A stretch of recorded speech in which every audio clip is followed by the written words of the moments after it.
ठीक है,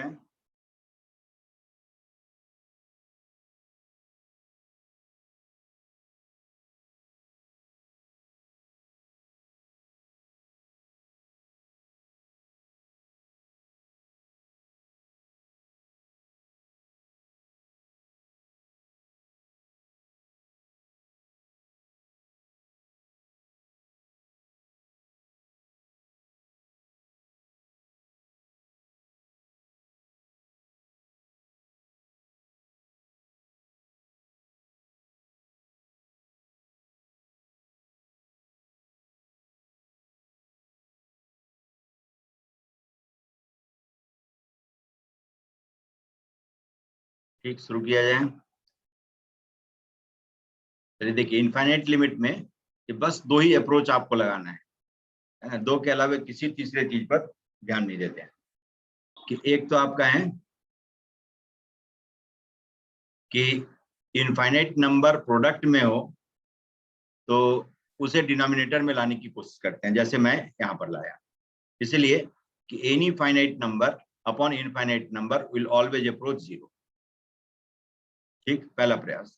सेकंड, कि बेस जब 0 और 1 के बीच में आ जाए तो उसका पावर इंफिनिटी रेज करेंगे तो इसकी वैल्यू 0 हो जाएगी। हाफ रेज पर इंफिनिटी विल अप्रोच 0। तो मैग्नीट्यूड ऑफ बेस 0 और 1 के बीच में होनी चाहिए। 0 है तब तो 0 हो ही जाएगा, लेकिन मैग्नीट्यूड ऑफ बेस 0 और 1 के बीच में आ जाए, ठीक है, तो भी आप इसकी लिमिटिंग वैल्यू लिख सकते हैं, है ना। जैसे half raise to the power infinity will approach 0, any finite number upon infinite number will approach 0, है ना। तो ये दो प्रयास आप करेंगे इनफाइनाइट लिमिट के केस में। क्या क्या? तो जब इनफाइनाइट नंबर प्रोडक्ट में हो तो उसे डिनोमिनेटर में लाने की कोशिश करते हैं। जैसे इस बगल वाले लिमिट में हमने ये काम किया है कि x वाज अप्रोचिंग इंफिनिटी। हमने क्या किया कि जो मैक्सिमम पावर ऑफ x का टर्म था उसको डिनोमिनेटर में ले लिया, कॉमन लेकर के। तो एक्स स्क्वायर से न्यूमरेटर और डिनोमिनेटर दोनों को डिवाइड कर दिया, यही सिचुएशन आ जाएगा। तो पहले फॉर्मेट में आ गया, ठीक है, पहले फॉर्मेट में ये आ गया, ठीक है।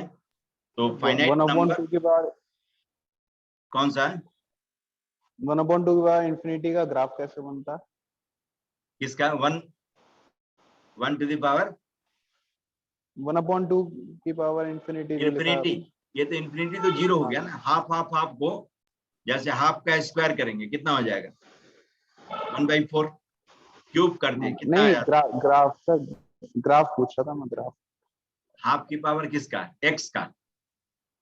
इंफिनिटी तो हाँ कांस्टेंट, ये तो कांस्टेंट हो जाएगा ना, हाँ, अप्रोच 0। इंफिनिटी हाँ हाँ हाँ, हाँ।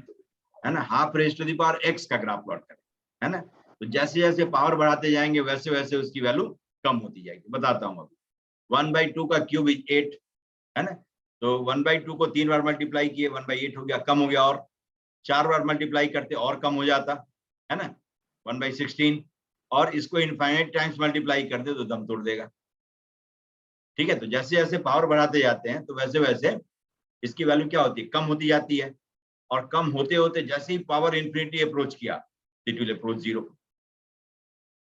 इसका ग्राफ जब प्लॉट करेंगे half raise to the power x किसी भी एक्सपोनेंशियल फंक्शन का, ठीक है, तो जब बेस फ्रैक्शनल हो तो उसका ग्राफ इस तरह का होता है।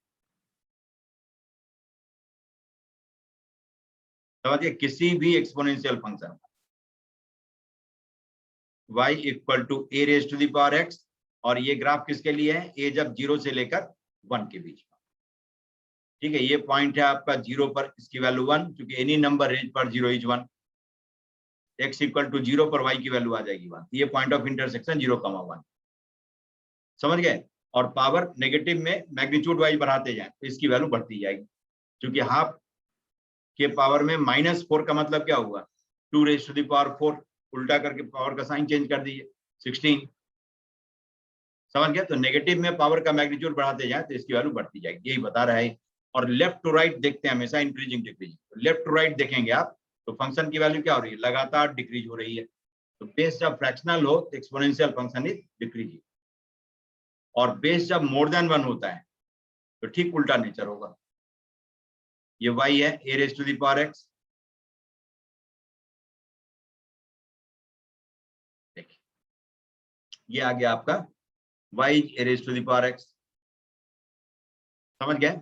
ये एक्सपोनेंशियली इंक्रीज कर रहा है और ये एक्सपोनेंशियली डिक्रीज कर रहा है। ठीक, तो मोर देन वन नंबर का पावर इंफिनिटी रेज करेंगे तो उसकी वैल्यू इनफाइनाइट हो जाएगी। तो इसीलिए बेस फ्रैक्शनल रखने के पीछे राज यही था कि पावर इंफिनिटी रेज हो जाएगा तो इसकी वैल्यू 0 हो जाएगी। ठीक, इनफाइनाइट नंबर प्रोडक्ट में है तो डिनोमिनेटर में रखने का मतलब ही यही है कि finite number upon infinite number will approach. तो आपको इनफाइनाइट लिमिट में सिर्फ दो ही ब्रेन को नॉक करना है, क्या क्या, कि इनफाइनाइट नंबर प्रोडक्ट में है तो bring it in denominator by taking something common, है ना, और पावर में इनफाइनाइट नंबर है तो make the base of that power fractional. बस तीसरे चीज पर दिमाग चलाना ही नहीं, कभी नहीं चलाना, तीसरे चीज पर दिमाग चलाना ही नहीं, आपको सीधा सीधा स्ट्रेट फॉरवर्ड यही सोचना है। ठीक है, अब आइए, तो एक हो गया इसकी लिमिटिंग वैल्यू 3/5 हो गई। कब? जब न्यूमरेटर और डिनोमिनेटर दोनों पॉलिनोमियल की डिग्री सेम, क्वाड्रेटिक दोनों ही था, तो इसीलिए लीडिंग कोफिशिएंट का रेशियो लिमिट की वैल्यू हो गई। तो सीधा x² का कोफिशिएंट ले लीजिए, उसी का रेशियो, तो ऑब्जेक्टिवली आप एग्जामिनेशन में सीधा छाप सकते हैं, है ना, दोनों की डिग्री सेम आ गई तो सीधा लीडिंग कोफिशिएंट का रेशियो, है ना, x² का कोफिशिएंट जैसे क्वाड्रेटिक ही दोनों है, x² का कोफिशिएंट न्यूमरेटर में और x² का कोफिशिएंट डिनोमिनेटर में, जो भी है उसका रेशियो लिमिट की वैल्यू हो जाएगी। आ गया? दूसरा देखिए, दूसरा सिचुएशन ये हो सकता है कि न्यूमरेटर की डिग्री कम हो, डिनोमिनेटर की डिग्री ज्यादा हो, ऐसा भी हो सकता है। लिमिट x अप्रोचेज इन्फिनिटी, ठीक है, जैसे x² + 3x + 5, है ना, कोई डाटा में सोच के नहीं ले रहा हूँ, ये नहीं सोचना है कि यही रहेगा तब, कुछ भी, और डिनोमिनेटर की डिग्री न्यूमरेटर से ज्यादा है, ज्यादा मतलब क्यूबिक हो सकता है, बाई क्वाड्रेटिक हो सकता है, 5 डिग्री का हो सकता है, मैंने क्यूबिक ही लिया जस्ट, तो 5x² + 7x and +3। ठीक है, अब क्या करेंगे, x³ से डिवाइड करने हैं, क्योंकि maximum power of x is 3, तो जो मैक्सिमम पावर ऑफ x होता है उससे डिवाइड करते हैं, ये आ जाएगा 1/x + 3/x², ठीक है, 3/x² प्लस ऑफ 5/x³, ठीक है। अब x³ से डिनोमिनेटर को डिवाइड करें तो 3 + 5/x + 7/x² + 3/x³ आ गया। अब जरा देखिए, numerator approaches 0 and denominator is approaching 3, ratio की लिमिटिंग वैल्यू क्या आ जाएगी, 0, क्योंकि न्यूमरेटर 1/इनफाइनाइट नंबर इज 0, बाकी सब 0 है ही, है ना, 3/∞ का स्क्वायर, 5/∞ का क्यूब, तो सिर्फ जब ये अप्रोचिंग 0 हो, अप्रोचिंग 0 नंबर का जिसमें लीस्ट पावर हो, बस वहीं से पूछ लीजिए, देख लीजिए कहाँ जाता है वो, है ना, तो ये 0, तो इसीलिए रेशियो विल अप्रोच 0, तो लिमिटिंग वैल्यू 0 हो जाएगी।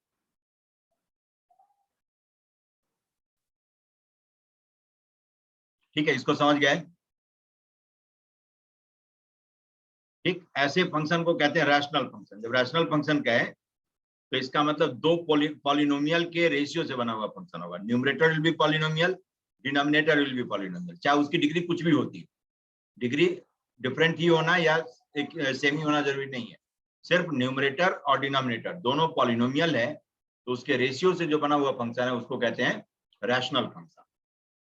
ठीक है, और ऐसे रैशनल फंक्शन की लिमिटिंग वैल्यू निकालनी हो इन्फिनिटी पर या -∞ पर, तो आप यही काम करेंगे, मैक्सिमम पावर ऑफ x से डिवाइड कर दीजिए, है ना, अपने आप दिख जाएगा आपको क्या क्या 0 हो रहा है और कहाँ कहाँ कांस्टेंट है ना, तो उसके हिसाब से आप रेशियो की लिमिटिंग वैल्यू बता देंगे। जैसे यहाँ पर मैंने बता दिया कि 1/x will approach 0 as x approaches infinity, ठीक, एंड डिनोमिनेटर विल अप्रोच 3, क्योंकि 3 के अलावा बाकी सब 0 के करीब में है, तो डिनोमिनेटर की लगभग वैल्यू, अप्रोक्सीमेट वैल्यू 3 होगी, तो 0/एनी नॉन जीरो नंबर इज 0, तो लिमिटिंग वैल्यू हो गई 0। दूसरी वेराइटी हो गई, एक में जब डिग्री सेम है तो 3/5 इस तरह की वैल्यू, जब न्यूमरेटर की डिग्री कम है, डिनोमिनेटर की डिग्री ज्यादा है तो 0, ठीक। और थर्ड और लास्ट जो होगा रैशनल फंक्शन के केस में, वो मैं बता देता हूं कि जब इस तरह का हो, limit x approaches infinity, numerator की डिग्री अब ज्यादा हो, जैसे x cube plus of 5x square minus 7x, है ना, प्लस 8 डिवाइडेड बाई, नीचे क्वाड्रेटिक ले लेता हूं, x square minus of 3x plus 5। ठीक है, तो अब देखिए इसका भी फॉर्म इन्फिनिटी बाई इन्फिनिटी है, ये डिटर्मिनेट फॉर्म है, इसकी लिमिटिंग वैल्यू निकालें, एक्स क्यूब से डिवाइड करें। ठीक है, लिमिट एक्स अप्रोचेज इन्फिनिटी, देखिए 1 एक्स क्यूब से न्यूमरेटर और डिनोमिनेटर दोनों को डिवाइड कर दिए, तो 5 upon x minus 7 upon x square plus 8 upon x cube हो गया। नेक्स्ट देखिए डिनोमिनेटर में 1 upon x minus 3 upon x square plus 5 upon x cube आ गया। अब जरा देखिए, आपको सिर्फ मतलब होगा इन दोनों पहले टर्म से, है ना, बाकी सब जीरो हो जाएगा, बाकी सब का कंट्रीब्यूशन इन दोनों के कंपैरिजन में कम होगा। ठीक, तो देखिए न्यूमरेटर की लिमिटिंग वैल्यू क्या है, 1। ठीक है, 1 के अलावा बाकी सब अप्रोचिंग जीरो। डिनोमिनेटर में देखिए 1 upon x will approach zero and it will approach zero from positive side, क्योंकि एक्स कहाँ अप्रोच करता है, इन्फिनिटी, तो दिस विल अप्रोच जीरो, और यहाँ पर पॉजिटिव लिखने की आदत डालिएगा प्लस, जिससे कि पता चलेगा इसकी वैल्यू इनफाइनाइट प्लस इन्फिनिटी है कि माइनस इन्फिनिटी है, तो दिस विल अप्रोच इन्फिनिटी। ठीक है, दिस विल अप्रोच इन्फिनिटी। लेकिन यहीं पर मान लिया आपको दिया होता limit x approaches minus infinity, और same question x cube plus 5x square minus 7x plus 8 divided by x square minus of 3x, और या प्लस ऑफ 3x लिख लीजिए, ये और क्लियर देगा, प्लस ऑफ, ठीक है, से 5 ऐसा दे दिया, तो भी इसका फॉर्म यही है, infinity by infinity, numerator will approach minus infinity, जो माइनस इन्फिनिटी का क्यूब क्या हो जाएगा, माइनस इन्फिनिटी, है ना। तो फॉर्म में सिर्फ देखते हैं वैल्यू मैग्नीट्यूड वाई इनफाइनाइट है कि नहीं है, साइन नेगेटिव है चलेगा, तो ये इन्फिनिटी बाई इन्फिनिटी फॉर्म है। अब इसकी लिमिटिंग वैल्यू निकालने के लिए भी same technique, infinite number product में है तो ब्रिंग इट इन डिनोमिनेटर, तो एक्स क्यूब से डिवाइड करेंगे आप, एग्जैक्टली सिमिलर सिचुएशन आएगा, 1 plus 5 upon x minus 7 upon x square plus 8 upon x cube. ठीक, डिनोमिनेटर में मैं लिख लेता हूं 1 upon x plus 3 upon x square, ठीक है, और 5 अपॉन एक्स क्यूब। अब देखिए, अब यहाँ पर जो मैं बताने की कोशिश कर रहा हूं, जो आपको एक कॉम्पिटिटिव एज देगा, है ना, कंपटीशन की माइनर रिक्वायरमेंट होती है कि थोड़ा समझ करके बता दो, है ना, बस ये नहीं, एकेडमिक में काम ज्यादा करवाता है और कॉम्पिटिटिव में ब्रेन थोड़ा ज्यादा चलाता है। तब देखिए यही दो सेम सिमिलर क्वेश्चन है, जैसे मैं माइनस 3x भी लिख देता तब भी वही आता, लेकिन प्लस 3 लिखने के पीछे राज कुछ और ये है कि आपके दिमाग से एक और कंफ्यूजन हटा देना, वहां पर एग्जामिनेशन हॉल में चूंकि जो कंफ्यूज करने वाला चीज होता है वो ज्यादा ब्लिंक करते रहता है, वो ज्यादा आपके सामने आ करके डांस करते रहेगा, उसको हटाना है। अब देखिए न्यूमरेटर पर तो कोई कंप्रोमाइज नहीं है, इसकी वैल्यू 1 के करीब में ही होगी, 1 से थोड़ा सा ज्यादा थोड़ा कम बहस नहीं है, लेकिन 1 के अराउंड में ही इसकी वैल्यू, 1 के करीब में ही 0.999 हो जाए या 1.0001 हो जाए, तो इसलिए उस पर डिस्कशन नहीं है। लेकिन जब 0 के करीब में होता होगा तो पूछना होगा उससे कि 0 के जस्ट पहले हो कि 0 के जस्ट बाद में हो। अब जरा देखिए, अब यहाँ पर जब इस तरह का सिचुएशन हो कि हर टर्म की वैल्यू अप्रोचिंग 0 हो, सबकी वैल्यू अप्रोचिंग 0 है, 1 upon x, x approaches in minus infinity is approaching 0, 3 upon x square, x approaches minus infinity is also approaching 0, 3 को इनफाइनाइट नंबर से माइनस इन्फिनिटी का स्क्वायर प्लस इन्फिनिटी उसे divide कर दे। ऐसी स्थिति में क्या है कि इनफाइनेटेसिमल का जो लीस्ट पावर होता है, जैसे 1 अपॉन माइनस इन्फिनिटी, ये भी अप्रोचिंग 0 है, but it approaches 0 from negative side, बस this will decide the whole sign, the sign of whole expression, पूरे एक्सप्रेशन का साइन वही होगा जो इनफाइनेटेसिमल में लीस्ट पावर का साइन होगा।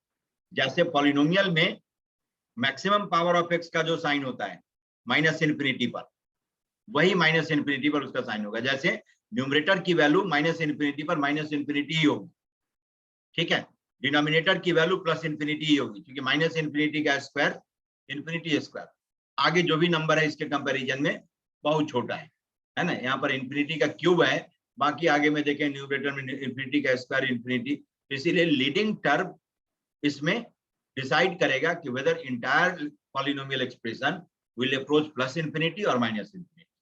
ठीक है, if x approaches minus infinity और एक्स अप्रोचेज इन्फिनिटी, सिर्फ लीडिंग टर्म से पूछना है। एग्जैक्टली सिमिलर सिचुएशन ये है कि जब इनफाइनेटेसिमल है, इसको इनफाइनेटेसिमल कहते हैं, अप्रोचिंग जीरो नंबर को इनफाइनेटेसिमल कहते हैं, इन्फिनिटी का ठीक उल्टा। तो इनफाइनेटेसिमल है, अप्रोचिंग जीरो है। अब अप्रोचिंग जीरो का साइन नेगेटिव है कि पॉजिटिव है, ये कौन बताएगा? लीस्ट पावर वाला टर्म। क्यों? तो फ्रैक्शनल नंबर को बार बार मल्टीप्लाई करते जाएंगे, उसकी वैल्यू तो और कम होती जाएगी। तो मान लीजिए ये नेगेटिव है पहला टर्म, दूसरा पॉजिटिव भी है, इतना कम मैग्नीट्यूड का पॉजिटिव होगा कि इसको फर्क ही नहीं पड़ेगा, है ना, इसको फर्क नहीं पड़ेगा, क्योंकि 1/x से बहुत छोटा नंबर मैग्नीट्यूड वाइज 3/x² है। ऑफ कोर्स पॉजिटिव है, क्योंकि 1/x को 1/x से मल्टीप्लाई करेंगे तब जाकर के 1/x² आएगा। ठीक, तो 1/2 को 1/2 से मल्टीप्लाई करते थे तो क्या आता था? 1/4, है ना, 1/4। तो 1/4 was less than 1/2, this was the situation. तो इसीलिए इन इनफिनिटेसिमल नंबर को बार बार मल्टीप्लाई करते रहेंगे, इसकी वैल्यू कम होती जाएगी। तो लीस्ट पावर वाला टर्म जो होगा that will decide the sign of that infinitesimal, whether it approaches zero from positive side और approaches zero from negative side. तो देखिए अब यहाँ पर क्या कहेंगे, it will approach zero from negative side because x was minus infinity, x was approaching minus infinity. So 1 upon some number approaching minus infinity will approach 0 from negative side. तो इसलिए इसकी लिमिटिंग वैल्यू क्या आ जाएगी? Minus infinity. तो दो ही तरह की limiting value हो सकती है, या तो इन्फिनिटी या माइनस इन्फिनिटी। कब? जब न्यूमरेटर की डिग्री ज्यादा हो और डिनोमिनेटर की डिग्री कम।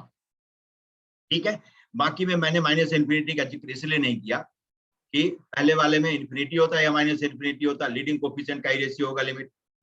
दूसरे वाले में जीरो ही हो जाता है ना, तो जीरो को नेगेटिव साइड से अप्रोच करे या पॉजिटिव साइड से अप्रोच करे, लिमिटिंग वैल्यू आपको लगभग वैल्यू, लिमिटिंग वैल्यू का मतलब लगभग वैल्यू, आपको जीरो ही लिखना होगा। लेकिन जब न्यूमरेटर की डिग्री ज्यादा है, डिनोमिनेटर की डिग्री कम है, उस केस में लिमिटिंग वैल्यू इनफाइनाइट होती है। यहाँ पर दो सिचुएशन आ सकता है कि whether it approaches plus infinity और minus infinity, distinguish between the two. तो अब आप कैपेबल हैं कि आप इसको डिस्टिंग्विश कर सकते हैं। समझ गए इस चीज को? ये क्लियरली आप कह देंगे कि इसकी लिमिटिंग वैल्यू प्लस इन्फिनिटी होगी कि माइनस इन्फिनिटी होगी, या इसमें डाउट है? बताइए। मैं हूं, मेरा लिखा गया स्टेटमेंट है, मैं बताऊंगा।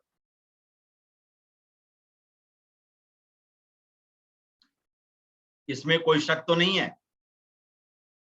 क्योंकि मेन इसमें डाउट वाला पोर्शन यही है कि कहीं आप डगमगा करके इन्फिनिटी को माइनस इन्फिनिटी या माइनस इन्फिनिटी को इन्फिनिटी नहीं लिखते, है ना। जैसे यहाँ पर अप्रोचिंग जीरो फ्रॉम नेगेटिव था और यहाँ है approaching zero from positive side, कहीं ऐसा नहीं लगे कि ये तो कहीं इसको पॉजिटिव बना देगा, ये सब कंफ्यूजन होता है। लेकिन इसको नहीं रखना है कंफ्यूजन, ठीक है, कि दिस इज, है ना, approaching zero from negative side का मैग्नीट्यूड जो है approaching zero from positive side के मैग्नीट्यूड से बहुत बहुत ज्यादा है, क्योंकि जिस फ्रैक्शनल की value approaching zero from negative side है उसको उसी से मल्टीप्लाई करके, उसी फ्रैक्शनल नंबर से मल्टीप्लाई करके और फिर 3 से और मल्टीप्लाई किया गया, तब जाकर के 3/x² जनरेट होता है। तो फ्रैक्शनल नंबर को आपस में मल्टीप्लाई करने से उसकी वैल्यू कम हो जाती है ना, और जब अप्रोचिंग जीरो है तो और अप्रोचिंग जीरो हो जाएगा, है ना। तो इसीलिए first term least power of infinitesimal जो होता है that decides the sign of approaching zero, whether it approaches zero from negative side और अप्रोचेज जीरो फ्रॉम पॉजिटिव। ठीक, तो पहले वाले में था approaching zero from positive side, तो इसीलिए प्लस इन्फिनिटी हो गया। दूसरे वाले में approaching zero from negative side, तो इसीलिए माइनस इन्फिनिटी हो गया। क्यों? तो न्यूमरेटर इज पॉजिटिव।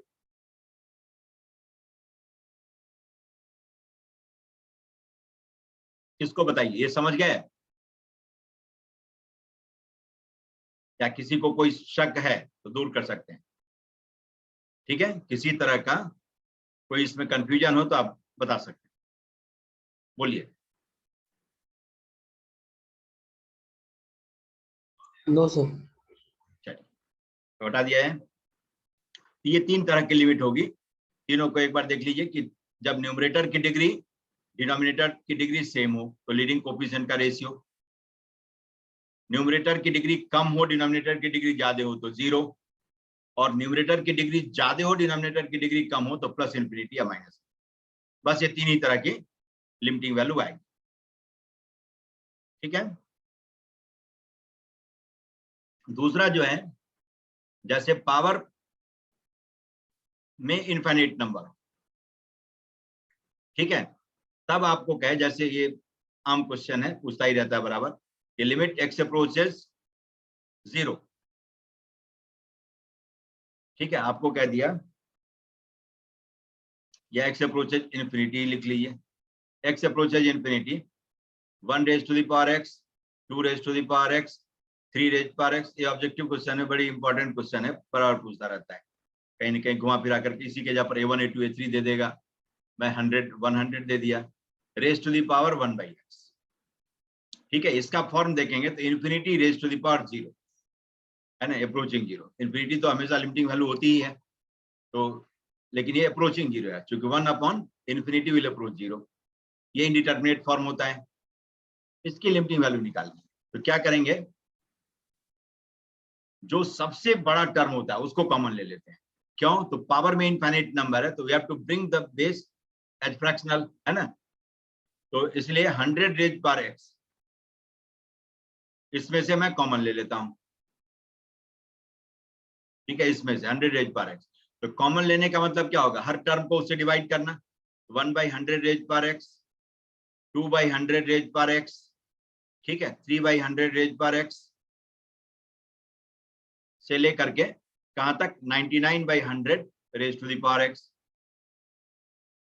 और +1, अंत में यही रहेगा, और whole thing raise to the power 1/x, ठीक है, सबके पावर में 1/x था ही, यहां तक पहुंच गए। अब इस 100 रेज पर एक्स को इसके बाहर ले आइए, तो 100 रेज पर एक्स और पावर में क्या आ जाएगा, 1/x, क्योंकि पूरे का पावर ही है 1/x है, ये भी लेकर के आएगा बाहर, लिमिट एक्स अप्रोचेज इन्फिनिटी। अब जरा देखिए ब्रैकेट के अंदर में क्या हो गया, 1/100 रेज पर एक्स, 2/100 रेज पर एक्स, है ना, 3/100 रेज पर एक्स, से लेकर के 99/100 raise to the power x and +1 raise to the power 1/x आ गया, ठीक है। 100 रेज पर एक्स को मैं ब्रैकेट से बाहर ले आया, एक्स और एक्स गोच। अब जरा बताइए इसकी लिमिटिंग वैल्यू क्या होगी, 0, क्योंकि बेस फ्रैक्शनल है और पावर इन्फिनिटी अप्रोच करता है, तो इसकी लिमिटिंग वैल्यू 0। 1/100 जिंदगी भर मल्टीप्लाई करते रहे तो कभी ना कभी तो खत्म हो ही जाएगा, इन्फिनिटी का मतलब यही है। अप्रोचिंग 0, क्योंकि ये बेस फ्रैक्शनल है, फ्रैक्शनल नंबर को बार बार मल्टीप्लाई करते हैं तो इसकी वैल्यू कम होती जाती है। इसका मतलब बेस की लिमिटिंग वैल्यू क्या आ गई, 1, लगभग वैल्यू आ गई 1, और 1 raise to the power 0 is 1, है ना, पावर तो 0 ही अप्रोच करता है, तो इसीलिए इसकी लिमिटिंग वैल्यू आ गई 100, बाहर में जो 100 था वो है ही, और इस ब्रैकेटेड टर्म की वैल्यू हो गई 1 raise to the power 0 which is 1, तो लिमिटिंग वैल्यू आ गई 100। समझ गए? तो इसमें क्या टेक्निक था, सिर्फ एक, कि पावर में इनफाइनाइट नंबर है तो इसीलिए बेस को फ्रैक्शनल लिया, ठीक है। ऐसे ही आपको दे देगा कि limit x approaches infinity 2 raise to the power x +1 plus of 3 e raise to the power x divided by 2 raise to the power x +3 और प्लस ऑफ से 6 e raise to the power x, ये दे दिया, ठीक है। तो देखिए e की लगभग वैल्यू क्या होती है, 2.72, और e इरेशनल नंबर, तो फिर देखिए पावर इन्फिनिटी अप्रोच करता है तो हमें एनी हाउ बेस को फ्रैक्शनल लाना ही होगा, तभी बात बनेगी।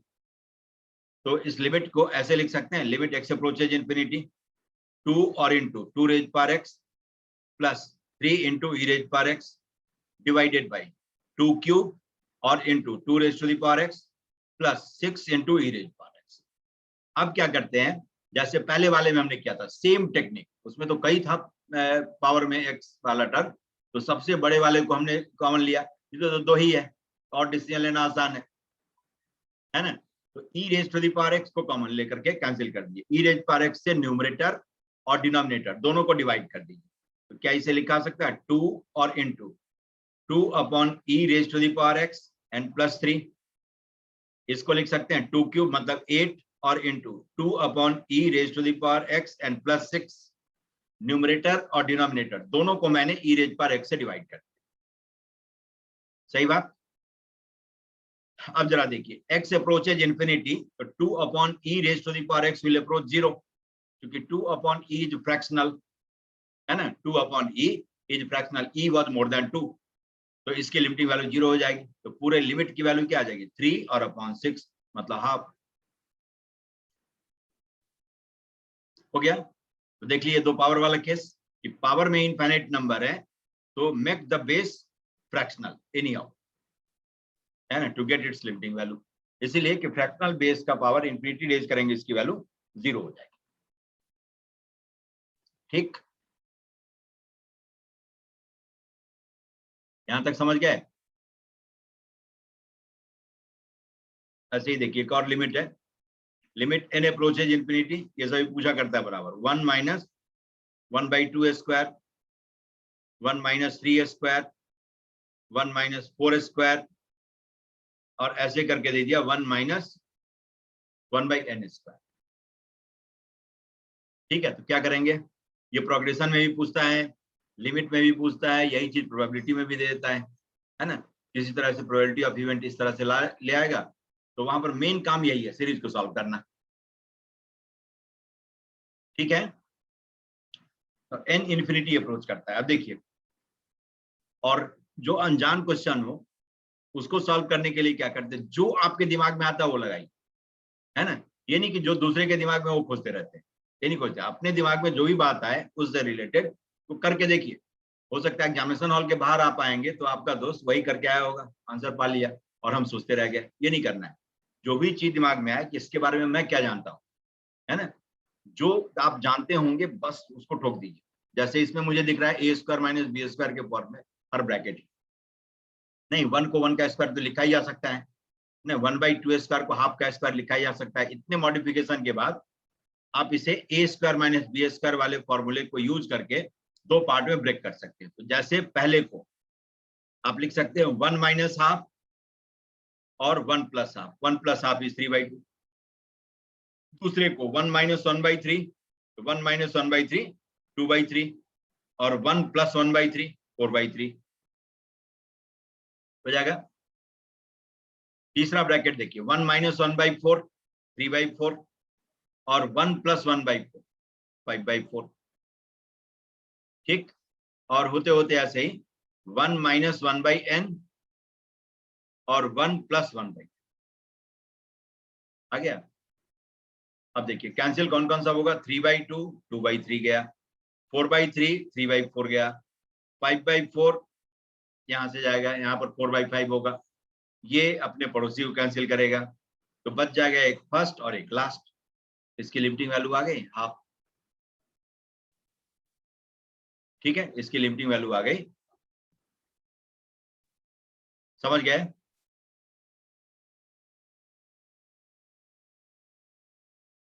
तो ये इनफाइनाइट लिमिट के केस में ये 2 अप्रोच आप लगाएंगे, ये 2 अप्रोच लगाएंगे तो सॉल्व हो जाएगा। ठीक है, अब चलिए, अब जो सवाल मैंने दिया था उसको जरा देख लेते हैं।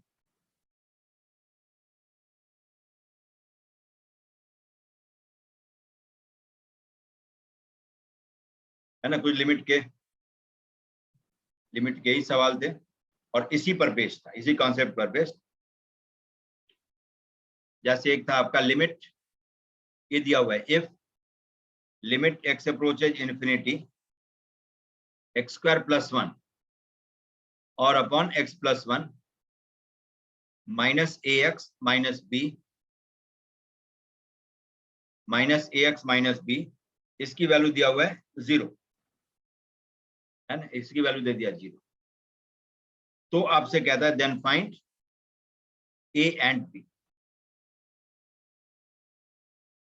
ठीक है, a और b की वैल्यू कह रहा है, बता दो क्या होगा नहीं होगा। अब जरा देखिए, अब इसको सिंप्लीफाई करेंगे, अब आप ही बोल देंगे क्या होगा नहीं होगा। Limit x approaches infinity, LCM ले लीजिए, तो x + 1 इसका कॉमन डिनोमिनेटर हो गया, x² + 1 minus ax plus b और इंटू एक्स प्लस 1। ठीक है, इसकी वैल्यू 0 दिया हुआ है। Limit x approaches infinity. ठीक है, अब जरा देखिए, अब ये आपका जैसे एक तो आप लिख सकते हैं अरेंज करके कि 1 माइनस ए एक्स स्क्वायर, ठीक है, और minus of a plus b x, ठीक है, और कांस्टेंट में आ गया आपका प्लस 1 माइनस बी, ये आ जाएगा, पूरा ओपन करेंगे तो ये आ जाएगा एक्स प्लस 1, दिस इज 0।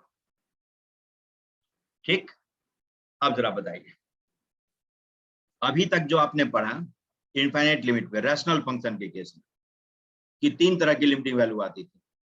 एक तो लीडिंग कोफिशिएंट का रेशियो, ये कब होता था? जब न्यूमरेटर और डिनोमिनेटर दोनों की डिग्री सेम हो, न्यूमरेटर डिनोमिनेटर की डिग्री सेम हो, तब जाकर के लीडिंग कोफिशिएंट का रेशियो, जो ऑब्वियसली नॉन जीरो होगा।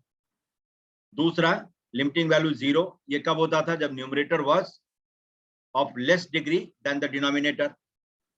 और तीसरे तरह की लिमिटिंग वैल्यू होती थी infinite, when degree of numerator was more than degree of denominator. ये 3। अब ये 0 है, इसका मतलब न्यूमरेटर की डिग्री कम होगी डिनोमिनेटर की डिग्री से, तब तो लिमिटिंग वैल्यू 0 आएगी। ठीक है, लिमिटिंग वैल्यू 0 आने के लिए जरूरी क्या है कि न्यूमरेटर की डिग्री डिनोमिनेटर की डिग्री से कम हो। तो जब डिनोमिनेटर लीनियर है तो न्यूमरेटर क्या होना चाहिए? कांस्टेंट, 1 डिग्री कम से कम होगा, नहीं, तब जाकर के इसकी लिमिटिंग वैल्यू ऐसी आ सकती है। तो जो आपका ऑब्जर्वेशन कहता है, अब देखिए, अभी किसी कायदे कानून को यूज करेंगे नहीं होगा जब तक ये समझा हुआ नहीं हो। 1 minus a must be 0 and there is no choice, a plus b should also be 0। बाकी चाहे जो भी होता हो नहीं होता हो उससे मतलब नहीं है, लेकिन डिनोमिनेटर जब लीनियर है तो numerator has to be at least constant, है ना। नॉन जीरो कांस्टेंट हो सकता है, 0 आ जाए बहुत अच्छी बात है ना, उससे दुश्मनी नहीं है, लेकिन कम से कम न्यूमरेटर कांस्टेंट जरूर होना चाहिए, वेदर कांस्टेंट इज 0 और non zero, it hardly matters. तो a इक्वल टू 1 और a इक्वल टू 1 हो गया, तो देयरफॉर b इक्वल टू -1। ये a और b की वैल्यू आ गई,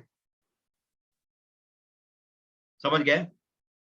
यहीं पर क्वेश्चन को मैं मॉडिफाई कर दूं, यही limit x approaches infinity, same चीज है, एक्स स्क्वायर प्लस 1 और upon x plus 1 minus ax minus b,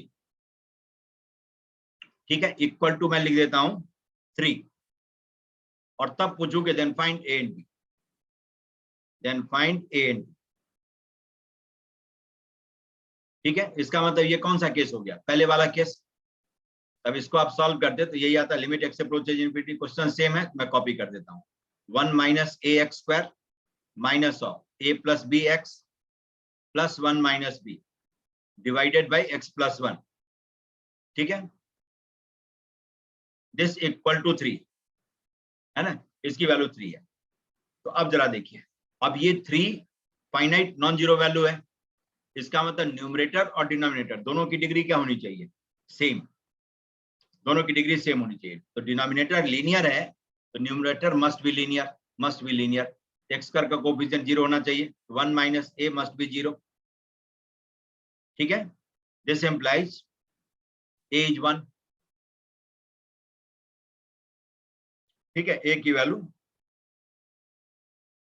1 होनी चाहिए, समझ गए? क्योंकि जैसे ही limiting value finite non zero है तो इसका मतलब न्यूमरेटर और डिनोमिनेटर दोनों में जो पॉलिनोमियल है उसकी डिग्री सेम रही होगी। तो 1 minus a is 0, this implies a is 1। क्यों? तो coefficient of x square must be 0 as per requirement of such limiting value.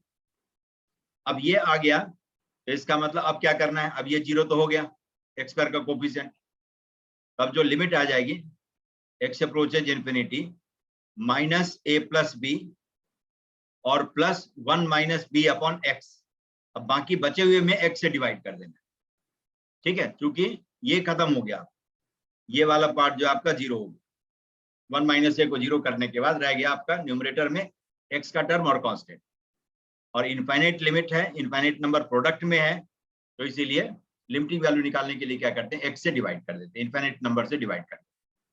ये आ गया, दिस इक्वल टू 3, तो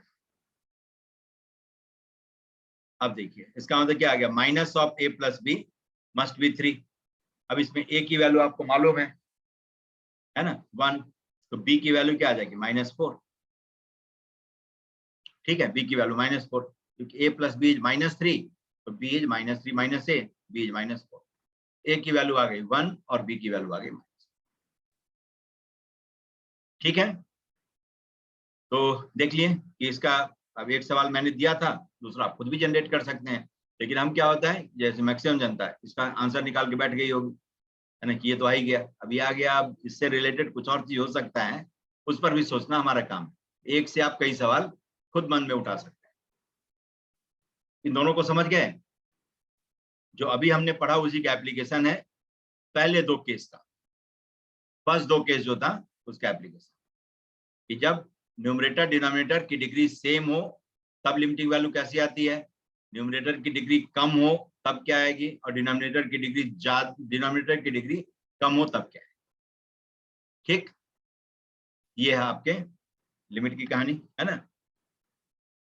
अब देखिए एक और सवाल था कोई, ये दिया हुआ है, if ai is x minus of ki और upon mod of x minus k। ठीक है, ये भी कंसेप्चुअल है। i equal to 1 2 3 to n और k1 k2 k3 में रिलेशन दिया हुआ है, k1 is less than k2 is less than k3, increasing order में ऐसा, इज लेस देन km। तो आपसे कह रहा है कि limit x approaches km, x approaches km, a1 a2 इन सब का प्रोडक्ट है a3 an, इसकी वैल्यू क्या होगी। और m कहता है इज ग्रेटर देन और equal to 1 but less than और इक्वल टू। ठीक, मतलब m जो है इन्हीं में से कुछ ना कुछ है, ये नहीं कि अलग है कोई। km जो है k1 से लेकर के kn तक में से ही कुछ ना कुछ है। अब जरा देखिए, अब यहाँ पर जैसे ai की वैल्यू या तो 1 होगी या -1, क्योंकि मॉड या तो पॉजिटिव साइन के साथ ओपन होगा या नेगेटिव साइन के साथ ओपन होगा, दो में से कोई एक है।